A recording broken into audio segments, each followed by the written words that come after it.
ẹgbẹ́ òṣèlú PDP ní ìpínlẹ̀ Kwara bu ẹnu àtẹ́ lu ìṣèjọba gómìnà Abdulrasaq. ẹgbẹ́ òṣèlú alátakò gbòógì People's Democratic Party ẹ̀ka ti ìpínlẹ̀ Kwara ti fi ẹ̀sùn kan ẹgbẹ́ òṣèlú All Progressives Congress tó ń ṣèjọba lọ́wọ́ ní ìpínlẹ̀ ọ̀hún wípé ẹgbẹ́ ọ̀hún túrọ́ tà bí èlùbọ́ fún àwọn ènìyàn ìpínlẹ̀ náà ni tí kò sì rí ìlérí kankan múṣẹ nínú àwọn ìlérí tó ṣe fún àwọn ènìyàn ìpínlẹ̀ ọ̀hún. Nínú ọ̀rọ̀ kan látọwọ́ akọ̀wé fún ẹgbẹ́ òṣèlú PDP ní ìpínlẹ̀ ọ̀hún, Olúṣẹ́gun Adéwárà, ní ẹgbẹ́ òṣèlú alátakò ọ̀hún ti sọ wípé ṣe ló yẹ kí gómìnà Abdulrahman Abdulrazak tọrọ àforíjì lọ́wọ́ àwọn ènìyàn ìpínlẹ̀ náà pẹ̀lú bí ó ti ń sọ gbogbo nǹkan tí ó ṣe níwájú ilé-ìgbìmọ̀ asòfin ìpínlẹ̀ Kwara.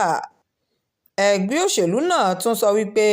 gómìnà Abdulrazak ní ìṣèjọba òun san owó ìjókòó ìdánwò àṣewọlé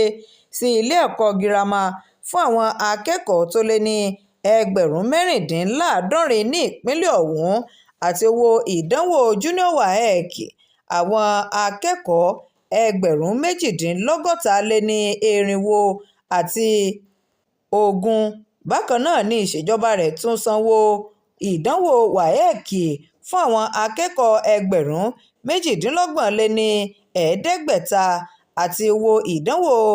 akẹ́kọ̀ọ́ ẹgbẹ̀rún mẹ́tàdínlọ́gbọ̀n fún ìjókòó ìdánwò NECO, léyìí tí ẹgbẹ́ náà ní ó fi ṣe ẹ̀tànjẹ fún ilé-ìgbìmọ̀ asòfin ìpínlẹ̀ Kwara àtàwọn ènìyàn ìpínlẹ̀ ọ̀hún ni. Ó ní pẹ̀lú bí àwọn òṣìṣẹ́ iléeṣẹ́ ìjọba tó ń rí sí ètò ẹ̀kọ́ ti fìdí rẹ̀ múlẹ̀ pé wọ́n hun àwọn òǹkà wọ̀nyí ni ó jẹ́ kí ó fojú hàn irú nǹkan tí gómìnà ọ̀hún àti àwọn ọmọ ìgbìmọ̀ rẹ̀ gbé dání fún ìṣèjọba ìpínlẹ̀ Kwara. ẹgbẹ́ náà tún wá bu ẹnu àtẹ́ lu ilé-ìgbìmọ̀ asòfin ìpínlẹ̀ Kwara pẹ̀lú bí wọ́n ti kùnà láti jẹ́ kí gómìnà mọ̀ wípé ohun tó ṣe kò tọ̀nà rárá, tí wọ́n sì tún kùnà láti ké sí àwọn òṣìṣẹ́ iléeṣẹ́ ìjọba tọ́rọ̀ kàn láti wá dáhùn sí ìṣirò tí wọ́n gbé síwájú wọn ní ilé-ìgbìmọ̀ asòfin. Shakirat Arówólò Nurudeen ló ń jábọ̀ ìròyìn fún iléeṣẹ́ Atótó Arére Online TV. ẹ ṣé púpọ̀.